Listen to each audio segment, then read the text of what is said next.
इस वीडियो में चोल राजवंश के बारे में या चोल साम्राज्य के बारे में।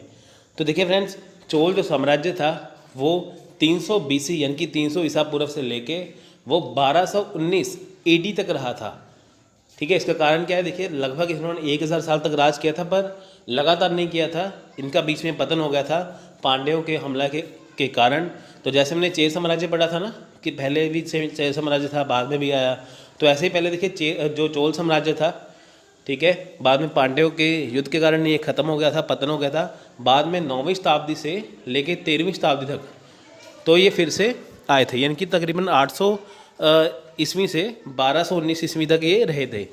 तो आइए चले जानते हैं इनके बारे में। देखिए, चोल प्राचीन भारत का एक राजवंश था। दक्षिण में भारत और पास के अन्य देशों के तमिल चोल शासकों ने 9वीं शताब्दी से 13वीं शताब्दी के बीच में एक अत्यंत शक्तिशाली हिंदू साम्राज्य का निर्माण किया। देखिए, मैंने आपको जैसे बताया ना, अभी जो चोल साम्राज्य था वो भारत का एक राजवंश था। जो साम्राज्य था बहुत ज़्यादा पावरफुल इसके राजा थे।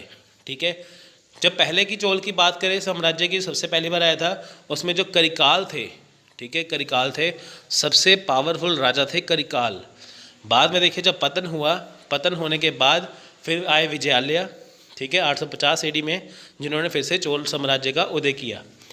तो यहाँ पे आपको मैं बता दूं एक बार चोल साम्राज्य के बारे में। ठीक है, चोल साम्राज्य का अभ्युदय या उदय 9वीं शताब्दी में हुआ और दक्षिण प्रायद्वीप का अधिकांश भाग इसके अधिकार में था। चोल साम्राज्य शासकों ने श्रीलंका पर भी विजय प्राप्त कर ली थी और मालदीवों पर भी इनका अधिकार था। देखिए, जो चोल साम्राज्य है ये 9वीं शताब्दी में उदय हुआ, यानी कि 850 एडी में या 850 ईस्वी में आया। तो दक्षिण का जो प्रायद्वीप वाला पार्ट है उसके तकरीबन वहाँ पे इनका कब्जा था, तंजावर वाला एरिया भी इनके कब्जे में था। ठीक है, तो आप देखिए यहाँ पे श्रीलंका पर भी इनका कब्जा था। देखिए, श्रीलंका के अलावा अगर मैं बात करूँ यहाँ पे मलेशिया, मैं बात करूँ यहाँ पे मलेशिया के अलावा थाईलैंड की, तो इन पर भी इनका कब्जा था। जी हाँ, श्रीलंका पर भी कब्जा था, मलेशिया पर भी कब्जा था, थाईलैंड पर भी कब्जा था, और चाइना के ऊपर भी हमला करते रहते थे, उसके भी कुछ पार्ट पर इन्होंने कब्जा करना शुरू कर दिया था। इसका कारण क्या था? इसका कारण था इनकी जो समुद्री सेना थी, जो इनकी नेवल आर्मी थी, बहुत ज़्यादा स्ट्रॉन्ग थी, जिसकी वजह से अलग अलग देशों पर हमला करके उनको जीत रहे थे। ठीक है, तो आप अंदाज़ा लगा सकते हैं कि कितना इन्होंने साम्राज्य अपना फैलाया हुआ था। कुछ समय तक इनका प्रभाव कलिंग और तुंगभद्र द्वाब पर भी छाया। देखिए, तुंगभद्र का मतलब, द्वाब का मतलब होता है, द्वाब का मतलब होता है कि दो दरियाओं के बीच की धरती, यानी कि कलिंग पर भी इनका प्रभाव था, तुंगभद्र वाले एरिया पर भी इनका प्रभाव था। इनके पास शक्तिशाली नौसेना थी। मैंने आपको बताया ना कि इनका मलेशिया पर कब्जा था, इनका थाईलैंड पर कब्जा था। कारण क्या था? नौसेना, जो शक्तिशाली इनकी नौसेना थी, नेवल आर्मी बहुत स्ट्रांग थी, और ये दक्षिण पूर्वी एशिया में अपना प्रभाव कायम करने में सफल हो सके। चोल साम्राज्य दक्षिण भारत का निस्संदेह सबसे शक्तिशाली साम्राज्य था। अपनी प्रारंभिक कठिनाइयों पर विजय प्राप्त करने के बाद करीब 2 शताब्दियों अर्थात 12वीं ईस्वी के मध्य तक चोल शासकों ने न केवल एक स्थिर प्रशासन दिया, वर्ण, कला, साहित्य को भी बहुत प्रोत्साहन दिया। कुछ इतिहासकारों का मत है कि चोल काल दक्षिण भारत का स्वर्ण युग था। अब देखिए, मैंने आपको जैसे बताया ना कि बहुत पावरफुल किंगडम था, बहुत शक्तिशाली साम्राज्य था। ठीक है, अब देखिए कि इन्होंने 2 शताब्दी तक क्या किया कि एक स्थिर शासन दिया, यानी कि जो इनके राजा थे बहुत ज़्यादा स्ट्रॉन्ग थे। ऐसा नहीं है कि एक राजा बढ़िया तो बाकी बेकार है, राजा बहुत बढ़िया थे। राजा बढ़िया होने से जो इनका जो ये शक्तिशाली साम्राज्य होने का जो बड़ा कारण बनता है। देखिए, इन्होंने क्या किया था, कला और साहित्य को बहुत प्रोत्साहन दिया था। आप देख सकते हैं कि अगर हम संगम काल की बात करें, चोल चेर पांड्या की बात करें, ठीक है, संगम काल को क्यों जानते हैं? क्योंकि संगम काल में देखिए कि सबसे ज़्यादा वहाँ पे जो साहित्य है वो लिखा गया है। इनकी जो तमिल जो लिटरेचर है, ठीक है, सबसे ज़्यादा वहाँ पे क्या था, सबसे ज़्यादा लिटरेचर साहित्य लिखा गया था संगम काल के अंदर। तो संगम काल को भी स्वर्ण काल कहा जाता है लिटरेचर का। तो देखिए, ऐसा ही मानते हैं कि कुछ इतिहासकार ये कहते हैं कि जैसे देखिए कि संगम काल में लिटरेचर बहुत ज़्यादा हो गया था, तो इसी कारण जो था दक्षिण भारत का जो चोल काल था उसे भी स्वर्ण युग मानते थे, क्योंकि यहाँ पे देखिए शक्तिशाली साम्राज्य तो था, साथ में कला और साहित्य भी बहुत ज़्यादा उनको प्रोत्साहन दिया गया था। ये था इनका ओवरव्यू। अब हम बात करेंगे चोल साम्राज्य के इतिहास के बारे में। तो सबसे पहले मैं आपको यहाँ पे बता दूँ, थोड़ा सा फैक्ट दे दूँ यहाँ पे। देखिए चोल साम्राज्य की अगर मैं बात करूँ इनकी राजधानी के बारे में, इनकी राजधानी कौन सी थी, वो थी, ठीक है, ये र के ऊपर दो, ठीक है, उरैर यूर, ठीक है, उरैर तो इनकी राजधानी थी, ठीक है, और तंजावर इनकी राजधानी थी, ठीक है, उरैर, तंजावर और मंतूर ये इनकी राजधानी थी, ठीक है। तो आप ये अंडरस्टैंड कर लेना, क्योंकि देखिए ये पेन नहीं है मेरे पास, स्क्रीन पर हिट करना पड़ता है, इसलिए उरैर, उरैयूर, तंजावर और मंतूर ये क्या थे, इनकी राजधानी थी। इनकी कोई भी फिक्स कैपिटल नहीं थी, यानी कि इनकी कोई पक्की राजधानी नहीं थी, इनकी अलग अलग राजधानियाँ थी, ठीक है। और इनका जो प्रतीक चिन्ह था, देखिए मैंने आपको बताया था ना कि जो चेर शासक थे उनका जो प्रतीक चिन्ह क्या था, धनुष। और अगर मैं बात करूं चोल साम्राज्य का प्रतीक चिन्ह क्या है, प्रतीक चिन्ह होता है कि वो झंडे के ऊपर बना होता है प्रतीक चिन्ह, तो वो था बाघ, ठीक है, बाघ यानी कि टाइगर, तो इनका प्रतीक चिन्ह था। तो क्वेश्चन आ सकता है एग्जाम में, यूजीसी नेट के या वैसे भी किसी एग्जाम में भी आ सकता है, बताइए कि जो बाघ था वो किसका प्रतीक चिन्ह है, बताइए। तो वो है चोल साम्राज्य का, ठीक है। उसके बाद चोल राज्य को ही देखिए कोरोमंडल भी कहते हैं, यानी कि कोरोमंडल जो है वो चोल साम्राज्य को ही कहा जाता था। क्वेश्चन आ सकता है कोरोमंडल किसे कहते हैं, चोल साम्राज्य को, ठीक है फ्रेंड्स। तो चलिए जानते हैं, यहाँ पे ये थोड़ा सा ओवरव्यू था। देखिए वीडियो में जो लिखा है, जो मैं पढ़ा रहा हूँ आपको, वो तो आपको पढ़ना ही है, उसके अलावा जितना हो सके मेरे को लगता है कि मैं आपको नॉलेज दूँ, तो आप वो भी नॉलेज लीजिए, साथ साथ उसे लिख भी लीजिए, वो आपके ही काम आएगा, ठीक है। उसके बाद देखिए चोल साम्राज्य की स्थापना विजयालय ने की, जो आरंभ में पल्लवों का सामंती सरदार था। सामंत का मतलब होता है कि किसी राजा ने, देखिए जैसे पल्लवों का सामंती सरदार है ना, सामंत का मतलब होता है टैक्स इकट्ठा करने वाला, यानी कि जो टैक्स इकट्ठा करते थे उनका सरदार था। किन के अंडर काम करता था, पल्लव वंश के अंडर, ठीक है। उसने 850 ईस्वी में तंजौर को अपने अधिकार में ले लिया और पांडव पर चढ़ाई कर दी, ठीक है। यानी कि देखिए इसने क्या किया, पहले ये पल्लवों के अंडर था, बाद में तंजौर को अपने कब्जे में किया, जो बाद में राजधानी बना। फिर इसने पांड्यों के ऊपर क्या किया, हमला कर दिया। तो देखिए 897 ईस्वी तक ये बहुत ज़्यादा शक्तिशाली हो चुके थे। उन्होंने क्या किया कि पल्लव शासक की हत्या कर दी। उसकी हत्या करने के बाद सारा राज्य अपने कब्जे में कर लिया, ठीक है। इसके बाद पल्लव इतिहास के पन्नों से विलीन हो गए, पर चोल शासकों को राष्ट्रकूट के विरुद्ध भयानक संघर्ष करना पड़ा। आप देखिए सबसे पहले जब इन्होंने पल्लव वंश को हटाया, पहले इन्होंने हमला किया पांड्यों पर, फिर इन्होंने हमला किया पल्लव वंश को भी हटा दिया, फिर उसके बाद इन्होंने राष्ट्रकूट पर भी हमला किया, यानी कि पांड्या, पल्लव और राष्ट्रकूट पर हमला किया। बट इनका राष्ट्रकूट पर नहीं चला, क्योंकि राष्ट्रकूट का जो राजा था, राष्ट्रकूट का जो शासक था कृष्णा तृतीय, उसने 949 ईस्वी में चोल का जो सम्राट था प्रांतक प्रथम, यानी कि प्रांतम वन, उसको पराजित कर दिया। यानी कि जब इन्होंने पांड्य को हरा दिया, पल्लव को हरा दिया, इनको ये बहुत शक्तिशाली हो गए, पर ये राष्ट्रकूट के शासक कृष्णा तृतीय से हार गए 949 से, ठीक है। तो बाद में जब ये हार गए तो इनका जो क्षेत्र था, यानी कि जो उत्तरी जो क्षेत्र था चोल साम्राज्य के जो अधीन था, वो राष्ट्रकूट के शासक के कब्जे में चला गया।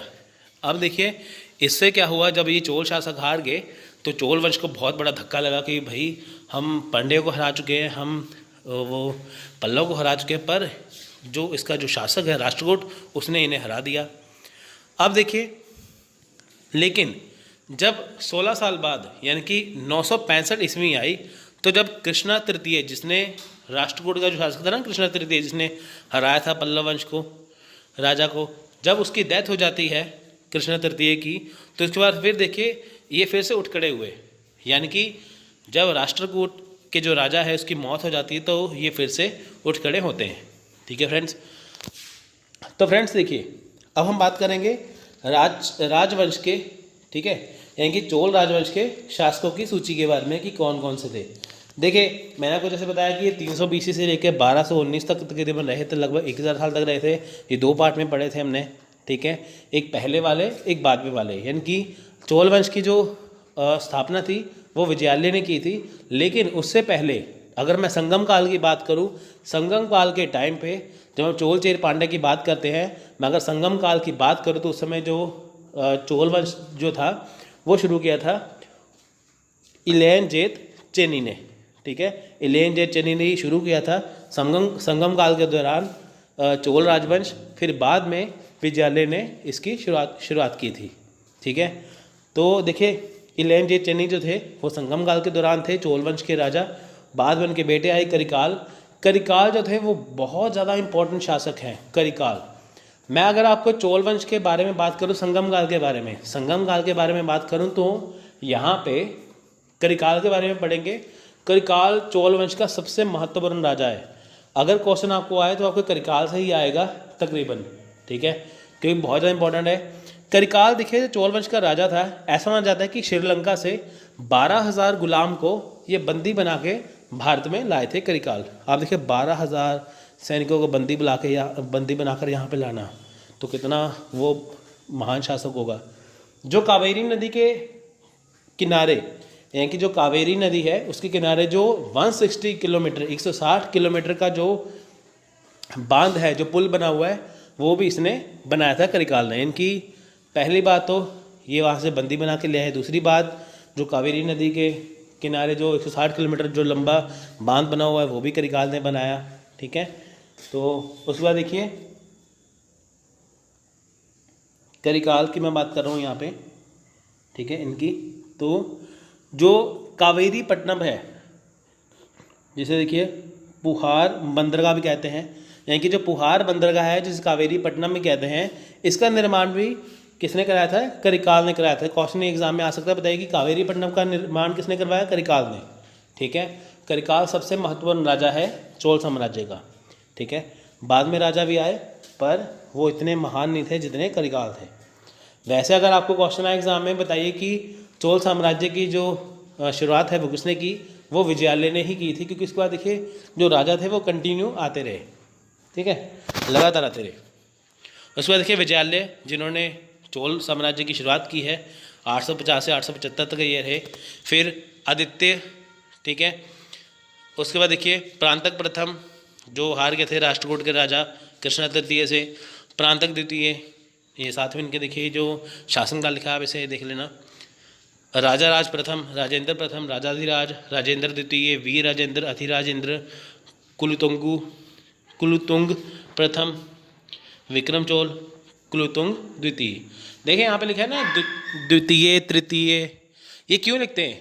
ऐसा नहीं था कि वो अपने बेटों के नाम ऐसे रखते थे कुलुतुंग द्वितीय तृतीय, ऐसा नहीं था, बिल्कुल नहीं था। ऐसा होता था, जो हिस्टोरियन है ना, इतिहासकार, इन्होंने आपकी सुविधा के लिए इनको नाम द्वितीय तृतीय दिया है। ऐसा नहीं था कि एक राजा अपने बेटे का नाम द्वितीय रख रहा है या तृतीय रख रहा है, ऐसा नहीं है। ये इतिहासकारों की देन है कि ताकि आपको कहीं पे गड़बड़ ना हो, आपको मिक्सचर ना हो। ठीक है, आप देखिए जैसे कुलुतुंग प्रथम है, जब इनके बेटे हैं विक्रम चोल, कुलुतुंग प्रथम जैसे महान थे, तो होता क्या था कि जो राजा होता था वो अपने पिता का नाम अपने बेटे को देता था। ठीक है, यानी कि उसको अपने दादा का नाम मिलता था। ठीक है, तो ये इसमें आप कंफ्यूज मत होइएगा। अब देखिए चोल काल में जो टैक्स लगाए जाते थे उसके बारे में बात करते हैं। यहाँ पे आयम टैक्स था, ये राजस्व कर था। उसके बाद मरमजाडी, ये वृक्ष कर था, वृक्ष के ऊपर टैक्स लगता था। कदमे, ये सुपारी कर था। मनाई रह, ये गृह कर था, हाउस टैक्स। कढ़ाई रह, ये देखिए व्यापारिक प्रतिष्ठानों पर लगने वाला टैक्स था। पेवीर, ये तेलघानी टैक्स था। बहुत ज़्यादा इंपॉर्टेंट है। देखिए ऐसा लेक्चर आपको किसी में भी नहीं मिलेगा, आप चाहे यूट्यूब पे सर्च करके देखिए कि इतना आसानी से और इतना इंपॉर्टेंट लेक्चर आपको कहीं नहीं मिलेगा। वो आपको सिर्फ डिस्क्रिप्टिव कराएंगे। मैंने आपको यहाँ पे इतना कुछ करा दिया कि ताकि आपको कोई भी बुक ना पढ़नी पड़े। हर एक एग्ज़ाम आप इसमें से आसानी से कर पाओगे। पेवीर जो था वो तेलघानी कर था। किडाका काशू ये नर पशुधन कर था। कड़ी में लगान था, ठीक है। पाडिका वल ये ग्राम सुरक्षा कर है। वैशाली परम ये क्या था, ये द्वार कर है। मग्नमय ये क्या था, ये व्यवसाय कर है। आजीविकाशु ये क्या है, आजीविका पर लगने वाला कर यानी कि इनकम टैक्स, ठीक है। अब हम बात करेंगे चोल राजवंश जो 9वीं शताब्दी से 12वीं शताब्दी तक थे, इनके महत्वपूर्ण तथ्यों के बारे में, ठीक। तो देखिए चोलों के विषय में प्रथम जानकारी पाणिनिकृत अष्टध्यायी से मिलती है। यानी कि अगर हम चोल की बात करें तो इसके विषय में जानकारी मिलती है हमें कहाँ से, पाणिनि की जो अष्टध्यायी है किताब है उससे। अष्टध्यायी क्या है, संस्कृत भाषा की ग्रामर यानी कि उसकी व्याकरण का नाम है। चोल वंश के विषय में जानकारी के अन्य स्रोत हैं, यानी कि अगर हम चोल वंश के बारे में बात करते हैं तो वो महाभारत है, वार्तिक है जो कात्यायन ने लिखी थी, ठीक है, और संगम साहित्य, पेरिप्लस ऑफ द एरिथियन सी और टॉलमी जो थे भूगोल के जनक, ठीक है, इन्होंने भी लिखा था। तो इनसे हमें चोल राजवंश के बारे में जानकारी मिलती है। चोल राज्य देखिए आधुनिक कावेरी नदी घाटी कोरोमंडल तिरुचनापल्ली तंजौर तक विस्तृत था, ठीक है। मैंने आपको बताया ना कोरोमंडल किस राज्य को कहते हैं, चोल राज्य को ही कहते हैं। यह क्षेत्र उसके राजा की शक्ति अनुसार घटता बढ़ता रहता था। इस राज्य की कोई एक स्थायी राजधानी नहीं थी। मैंने आपको बताया ना उरियर, मंतूर और साथ में जो तंजावर इनकी राजधानी थी, तो इनकी कोई फिक्स कैपिटल या कोई पक्की राजधानी नहीं थी। साक्ष्यों के आधार पर माना जाता है कि इनकी पहली राजधानी उत्तरी मनलूर थी। कलंतर में उरियर और तंजावुर इनकी राजधानी बनी। तो पहले कौन थी, मनलूर। चोलों का शासकीय चिन्ह बाघ था, ठीक है, यानी कि जिनका प्रतीक चिन्ह कौन था, बाघ। चोल राज्य किल्ली, बलावन, सोगबीदास तथा निनई जैसे नामों से प्रसिद्ध था। भिन्न भिन्न समयों में उरकपुर, तंजौर और गंगकोंड, चोलपुरम को राजधानी बनाकर इस पर विविध राजाओं ने शासन किया, यानी कि इनकी राजधानियाँ अलग अलग बनती रहीं। चोल मंडल का प्राचीन इतिहास सबसे स्पष्ट रूप से ज्ञात नहीं है। पल्लव वंश के राजा उस समय बहुत आक्रमण करते थे। आप देखिए पल्लव वंश के राजा थे, ठीक है, बहुत ज़्यादा आक्रमण करते थे और उसे अपने राज्य पर विस्तार का उपयुक्त क्षेत्र मानते थे। वातापी के जो चालुक्य राजा भी दक्षिण दिशा में विजय यात्रा करते हुए इसके आक्रांत करते रहे। यानी देखिए जो वातापी के जो चालुक्य राजा है वो भी इनके ऊपर हमला करते रहते थे। यही कारण है कि 9वीं सदी के मध्य तक चोल मंडल के इतिहास का कोई विशेष महत्व नहीं है और वहाँ कोई ऐसा प्रतापी राजा नहीं था जो कि अपने राज्य के उत्कर्ष में विशेष रूप से समर्थ हुआ हो।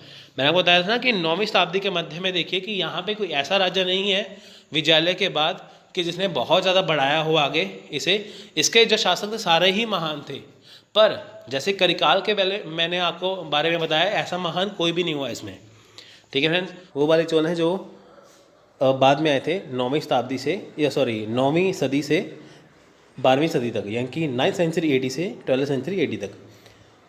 देखिए बाद के चोल का युग जो है वो 1070 AD से 1289 यानी कि 1279 AD तक रहा। इस समय देखिए यहाँ पे इसका ये मतलब नहीं है कि ये यहीं तक थे। आप देखिए 850 AD है वहाँ से शुरुआत हो चुकी थी, तो उसके बाद इनका जो मेन टारगेट है यहाँ से शुरू होता है, इसलिए यहाँ पे इतना रखा है। तो इस समय तक देखिए जो चोल साम्राज्य है ने अपने मुकाम को पा लिया था और विश्व का शक्तिशाली साम्राज्य बन गया था। यानी कि देखिए 850 AD से हम बात करेंगे, ठीक है, तो वहाँ से चोल राज्य की शुरुआत हुई थी। लेकिन जो यहाँ पे 1070 से 1289 लिखा है, यानी कि 1070 AD से 1279 AD लिखा है, ये कौन सा टाइम था? ये वो टाइम था जिसमें सबसे शक्तिशाली साम्राज्य बना चोल ने दक्षिण पूर्व एशियन देशों पर कब्जा कर लिया और इस समय इनके पास विश्व के सबसे शक्तिशाली और जल सेना थी। मैंने आपको बताया ना कल वाली वीडियो में कि इसमें देखिए कि इन्होंने कब्जा कर रखा था मलेशिया, थाईलैंड, चाइना, कुछ जगह पे, श्रीलंका पे। क्यों? क्योंकि इनकी जो जल सेना थी वो बहुत ज़्यादा अच्छी थी।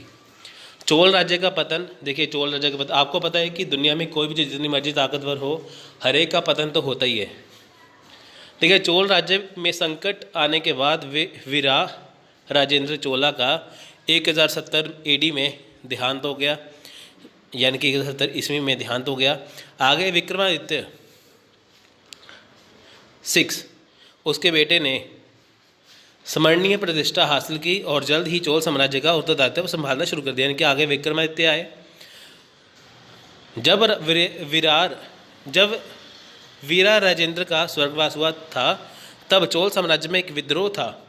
विक्रमादित्य 6 गंगाई कोंडा चलम चोलपुरम में 1 माह के लिए रहे और उसके बाद अपनी राजधानी में फिर दौरा किया।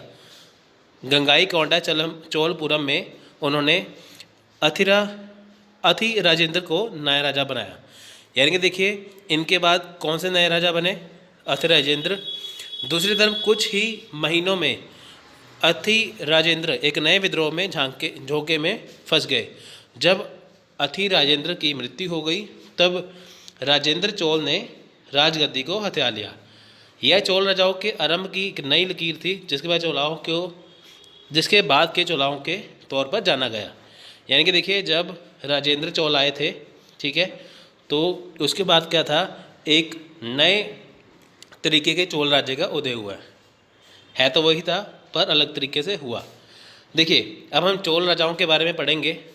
देखिए सबसे पहले हम बात करेंगे, यहाँ पे मैं आपको ये सेशन बता रहा हूँ 1070 से 1120 एडी, 1070 से आगे वाला, ठीक है। तो यानी कि ऐसा नहीं है कि मैं आपको शुरुआत से बताऊंगा, क्योंकि देखिए मैंने आपको पहले भी काफ़ी बार वो बताया है, इसलिए मैं आपको वो मेन राजाओं के बारे में इसमें बात करेंगे जिसमें एग्ज़ाम से काफ़ी क्वेश्चन निकलते हैं। देखिए कुलुथोंगा चोल 1 ये रहे थे 1070 से 1120 एडी तक, यानी कि लगभग 50 साल तक। देखिए राजेंद्र चोल 1 की पुत्री अम्मानगा देवी का विवाह पूर्वी चालुक्यों के वेंगी राजा राजेंद्र नरेंद्र के साथ हुआ। अब देखिए राजेंद्र चोल की जो 1 की पुत्री थी, इसका विवाह किसके साथ हुआ, चालुक्यों के वेंगी राजा नरेंद्र के साथ। इस एकीकरण की संतान थी राजेंद्र चोल, जो कि बाद में कुलुथोंगा 1 बना। अब देखिए राजेंद्र चोल 1 का नाम ही कुलुथोंगा चोल है, ये बाद में ही इनका नाम रखा गया। कुलुथोंगा चोल 1 ने कलिंग में 2 सैनिक कार्यवाही की। कुलुथोंगा के नेतृत्व में श्रीलंका को निकालकर पूरे साम्राज्य में एकीकरण रहा। यानी कि अगर हम बात करें कुलुथोंगा चोल की, इसके साम्राज्य की इसके टाइम में आप देखिए जो पूरा साम्राज्य में एकीकरण था, यानी कि जिन जिन पर इनका राज्य पर कब्जा था वो सारे उन पर एकीकरण था, सिवाय किसको छोड़ के, श्रीलंका को छोड़ के। फिर भी पश्चिमी चालुक्यों और चोल के बीच तुंगभद्रा नदी एक बाह्य सतह की तरह थी। आप देखिए जो पश्चिमी चालुक्य थे और जो चोल के बीच जो तुंगभद्रा नदी थी वो एक बाहरी सतह की तरह थी। बाहरी सतह का यह मतलब होता है कि देखिए अंदरूनी तौर पर वहाँ पे तो उनका एकीकरण था ये, लेकिन अगर हम चालुक्य की बात करें और चोल की बात करें, जो इनके बीच में जो तुंगभद्रा नदी थी वो एक बाहरी सतह थी। बाहरी सतह का यहाँ पे ये मतलब है कि दोनों उसके लिए लड़ते झगड़ते थे। 1120 एडी में विक्रम चोल इसका उत्तराधिकारी बना, ठीक है। कुलुथोंगा के बाद कौन आते हैं यहाँ पे, विक्रम चोल। मैं आपको फिर से बताऊँ, मैं आपको वही राजा पढ़ाऊँगा जो एग्जाम में आते हैं, जो बहुत ज़्यादा इंपॉर्टेंट है। देखिए कुलुथोंगा चोल ने विक्रम चोल को वेंगी का राज्यपाल नियुक्त किया, ठीक है, वेंगी की जगह का नाम है। इसका आवाहन 1118 एडी में हुआ और इसे राज्य प्रतिनिधि नियुक्त घोषित कर दिया गया। इसने अपने पिता कुलुथोंगा के साथ शासन किया जब तक इसके पिता का देहांत 1122 एडी में नहीं हो गया। यानी कि विक्रम चोल ने तब तक अपने पिता के साथ काम किया जब तक उनकी मृत्यु नहीं हो गई उनके पिता की। पश्चिमी चालुक्य बहुत ऊंची उड़ान भर रहे थे और उन्होंने पूर्वी चालुक्य पर आक्रमण करके वेंगी को जीत लिया। आप देखिए कि जहाँ पे विक्रम चोल को जिसका राज्यपाल बनाया गया था उसके ऊपर पश्चिमी चालुक्य ने हमला कर दिया और यानी कि पश्चिमी चालुक्य ने पूर्वी चालुक्य पर हमला कर दिया और वेंगी को जीत लिया। 1133 एडी में कुलोथोंगा चोल 2 विक्रम चोल का उत्तराधिकारी बना। आप देखिए कुलोथोंगा 1 है इनके बेटे विक्रम चोल के बेटे कुलोथोंगा 2। देखिए मैंने आपको कल भी बताया था ना कि ये 2, 3 ये कुछ नहीं है, प्रथम द्वितीय तृतीय ये हिस्टोरियन ने आपको दिया है, जो इतिहासकार है ना, ये उन्होंने आपको सहूलियत के लिए दिया है। ऐसा नहीं है कि वो अपने बेटे का नाम कुलोथोंगा चोल 2 रख देंगे, ऐसा नहीं था। ये इतिहासकार जो है ना, उन्होंने आपकी सहूलियत के लिए रखा है कि ताकि मिक्स ना हो जाए। मान लीजिए यहाँ पे कुलोथोंगा चोल है, ऊपर भी कुलोथोंगा चोल है, तो आपको दिक्कत हो जाए कि ये तो अभी इनके पिता थे, ये बेटे कैसे बन गए, ठीक है। तो इस वजह से ये नाम सेम क्यों है, क्योंकि ऐसा होता था कि अगर कोई राजा है वो अपने बेटे का नाम रखता था, वो अपने पिता के नाम के ऊपर रख देता था। देखिए कुलोथोंगा चोल 2 विक्रम चोल का बेटा व उत्तराधिकारी था। इसके खाते में कोई भी ऐतिहासिक लड़ाई नहीं है। वह चिदम्बरम मंदिरों की धन आदि से सहायता करता था।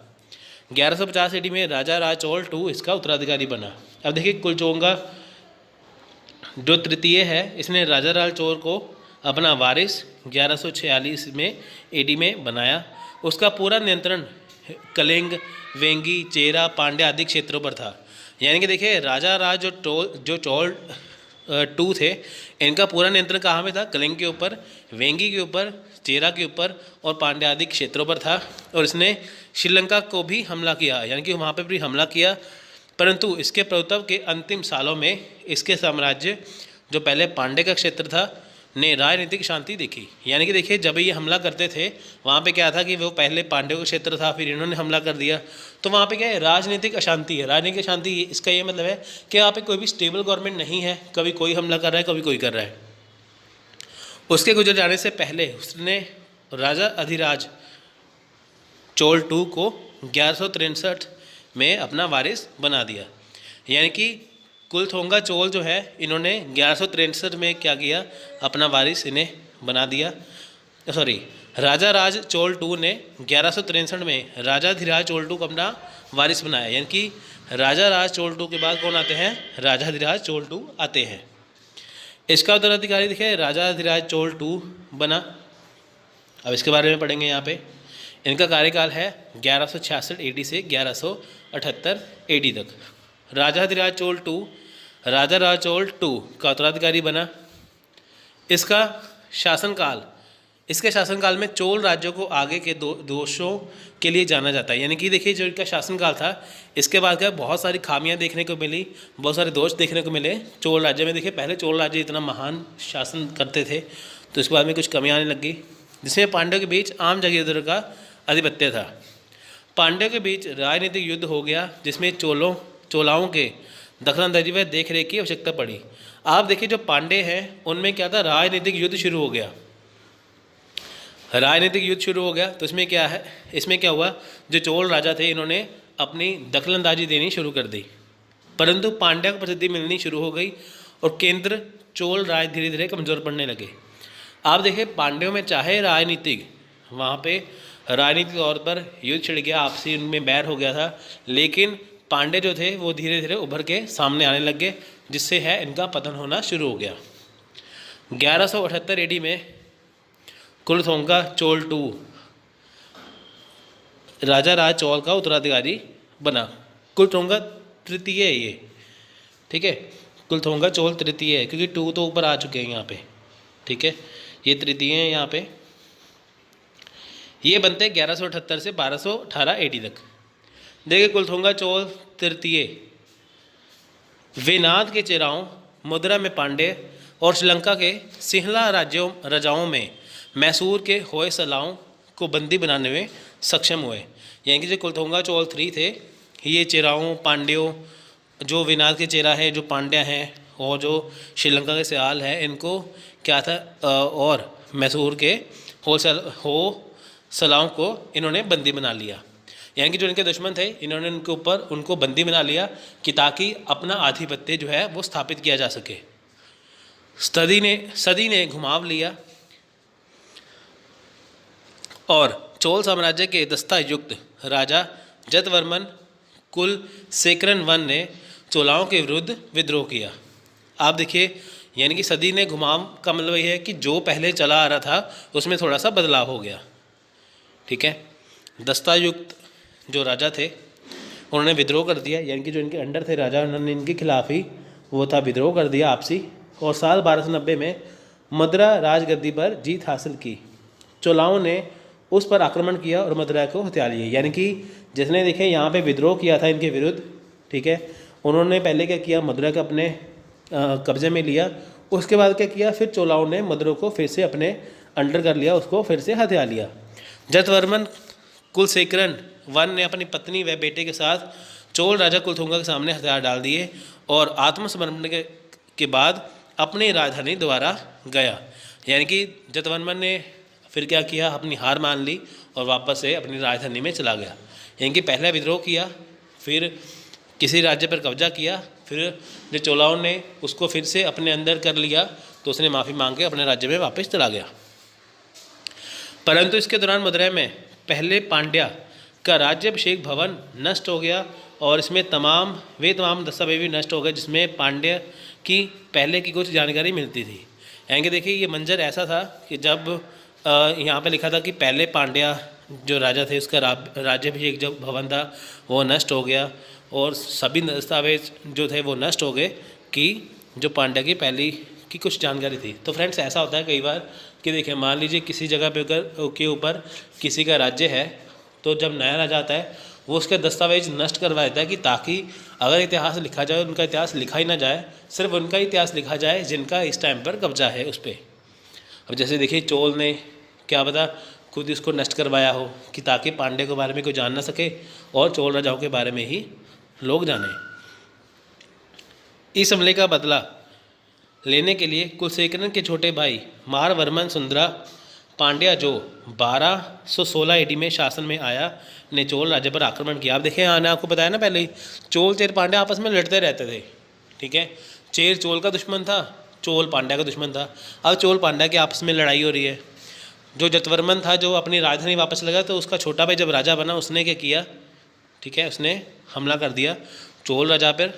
सुंदरा पांड्या ने के राजाओं ने चोल राज्य के थंजौर, उदयपुर के उरैयूर, देखिए उरैयूर ये कौन से है, तंजौर कौन से, उरैयूर कौन से हैं, ये चोल राजाओं की राजधानी है जो मैंने आपको पहले बताया था कल।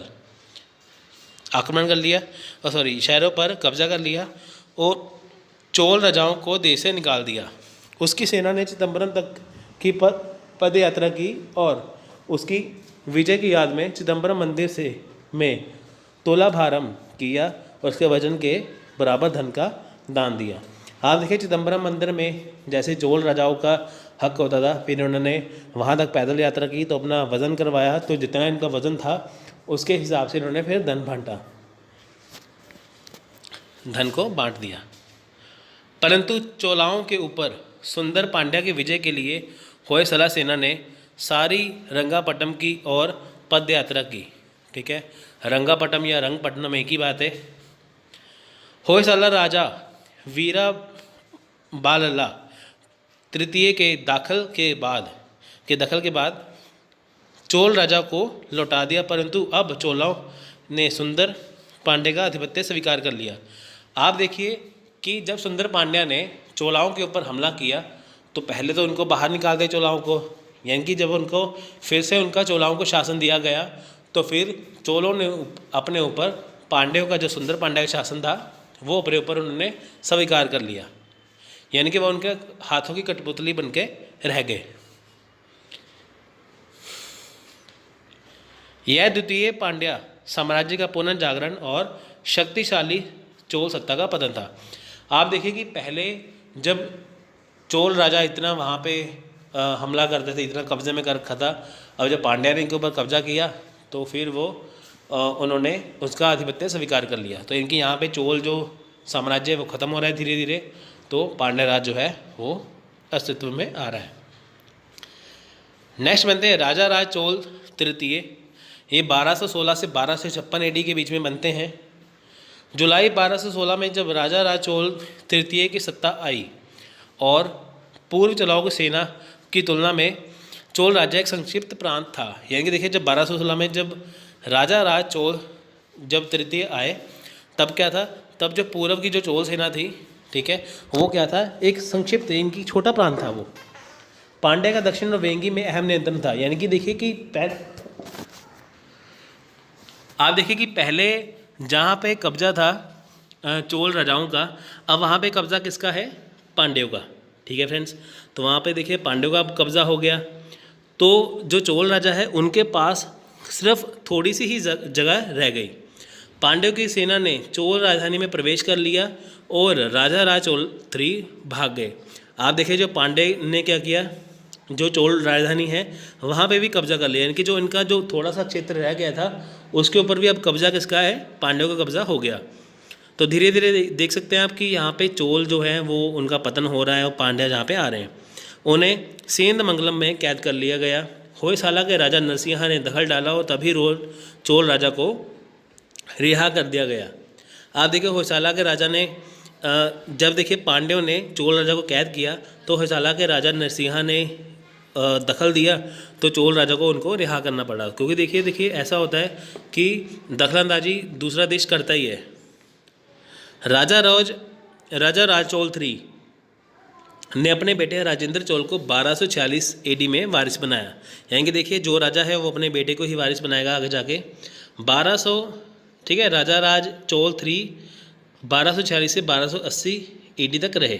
ठीक है, अब देखिए राजेंद्र चोल की प्रभुता 1246 एडी में आई। उसने चोल राज्यों के तेजी से हो रहे पतन को रोकना चाहा, पर इस समय होयसाला विरोधात्मक हो गए थे और पांड्य प्रभावशाली बन गए थे। यानी कि देखिए चोल राजा ने क्या किया कि उनका जब पतन हो रहा था उन्हें रोकना चाहा, पर वो रोक नहीं पाए। क्योंकि देखिए यहाँ पे क्या था, होयसाला भी विरोधात्मक हो गए। यानी कि देखिए जो होयसाला के राजा हैं, जब देखिए चोल राजा को जब बंदी बनाया गया तो होयसाला के दखल के बाद पांड्यों को उनको छोड़ना पड़ा। लेकिन अब देखिए कि यहाँ पे पांड्य तो दुश्मन है ही है, यहाँ पे होयसाला के जो राजा है वो भी दुश्मन हो गए चोल के। तो इस वजह से देखिए वो रोक नहीं पाए अपने पतन को चोल राज्य, और पांड्य प्रभावशाली बन गए। चोल राज्य का पतन राजेंद्र चोल के साथ हो गया। यानी कि देखिए ये आखिरी राजा थे चोल, राजेंद्र चोल तृतीय। ठीक है, तो देखिए चोल जो साम्राज्य है वो मध्यकालीन हम देख सकते हैं। यहाँ पे हमने बात की है। ठीक है, चोल राजा के बारे में देखिए यहाँ पे हमने कुछ बात की है। अब हम बात करेंगे मध्यकालीन कौन से राजा हैं। ठीक है, जो 9वीं सदी से एडी से 12वीं सदी तक रहे। ये कुछ देखिए राजा ऐसे हैं। देखिए मैंने यहाँ पे मैंने आपको कुछ मेन राजाओं के बारे में बताया है, साथ में सन राजाओं के बारे में थोड़ा सा बताऊँगा जिनके जो टाइम पे कुछ ना कुछ उन्होंने किया था। तो देखिए विजयालय चोल प्रथम मध्यकालीन चोल शासक था जिसे चोल राज्य के पुनर्स्थापना का श्रेय जाता है। आप देखिए जो विजयालय चोल है ये कौन थे? ये चोल साम्राज्य की स्थापना करने वाले व्यक्ति थे। ये पुनर्स्थापना है, पुनर्स्थापना का मतलब समझते हैं आप, ये वो है। देखिए मैंने आपको बताया था ना कल की 2 राजा आए, 2 बार आए थे चोल, पहले भी आए थे बाद में भी आए थे। पहले जो थे वो करिकाल सबसे महत्वपूर्ण राजा थे। करिकाल के जो फादर थे, ठीक है, चेन्नई, जिन्होंने सबसे पहले चोल साम्राज्य को बनाया था। उसके बाद देखिए जब चोल राज्य का पतन होता है उसके बाद कौन आते हैं यहाँ पे? उसके बाद विजयालय चोल आते हैं जिन्होंने 850 एडी में फिर से चोल राज्य का उदय किया। उसकी राजधानी कौन सी थी? तंजौर। ये तंजौर। विजयालय पल्लव का सामंत था। देखिए पल्लव का सामंत था, ये कल मैं पढ़ा चुका हूँ। इसने पादुकोट्टई में सेलेसवरा मंदिर का निर्माण करवाया था। तो देखिए यहाँ पे पादुकोट्टई में इसने सोलेश्वरा मंदिर का निर्माण कराया था। क्वेश्चन आ सकता है, बताइए कि सोलेश्वरा मंदिर का किसने निर्माण कराया था? वो थे विजयालय। तो जिन्होंने वीडियो कल वाला नहीं देखा है वो देख सकते हैं, इसमें चोला एम्पायर का वीडियो आप देख सकते हैं, तो उसमें आपको पूरी नॉलेज मिल जाएगी। आदित्य चोल 1 है। देखिए इनके सामने कुछ भी इनका वो नहीं लिखा, सन नहीं लिखा हुआ। क्यों? क्योंकि इन्होंने जो मेन काम किए थे वही आपको मैं इसमें बता रहा हूँ कि ताकि आपको एग्जाम में अगर क्वेश्चन है तो आप आसानी से कर पाओ। विजयालय की मृत्यु के बाद उसके पुत्र देखिए जो आदित्य चोल है वो बने। शिव के बड़े भक्त थे ये, और देखिए शिव के बड़े भक्त होने के कारण आदित्य ने कावेरी नदी के किनारे पर कई शिव मंदिरों का निर्माण करवाया। तो क्वेश्चन आ सकता है, बताइए कि कावेरी नदी के किनारे कई शिव मंदिरों का निर्माण किसने करवाया? आदित्य चोल 1 ने। नेक्स्ट है प्रांतक चोल 1। इसने पांड्या राजा को हराया और मधुरकोंडा का खिताब को धारण किया। मधुरकोंडा खिताब क्वेश्चन आ सकता है, बताइए कि मधुरकोंडा का खिताब किसे मिला है? तो है प्रांतक चोल 1। राजा राज चोल 1 देखिए कुछ कम प्रसिद्ध राजाओं के बाद राजा राज चोल वन ने गद्दी संभाली। इसका नाम जन्म के समय अरुल मोझई वर्मन था। तो एक क्वेश्चन ये भी आ सकता है, बताइए कि किसका नाम था। इसने अरुण मोझई उदयर पेरियार उदयर के नाम से भी जाना जाता है। तो ये भी बहुत इंपॉर्टेंट है, ठीक है, ये आप ये देख सकते हैं।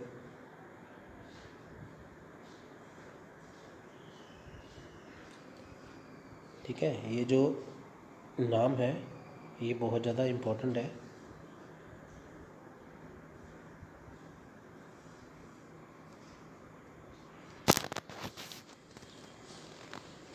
ठीक फ्रेंड्स, ये थोड़ा सा ये वाला नाम, ठीक है, ये जो नाम है ये बहुत ज़्यादा इम्पोर्टेंट है, आप ये देख सकते हैं, ये बहुत ज़्यादा इम्पोर्टेंट नाम है, एग्ज़ाम में ये क्वेश्चन आता ही है।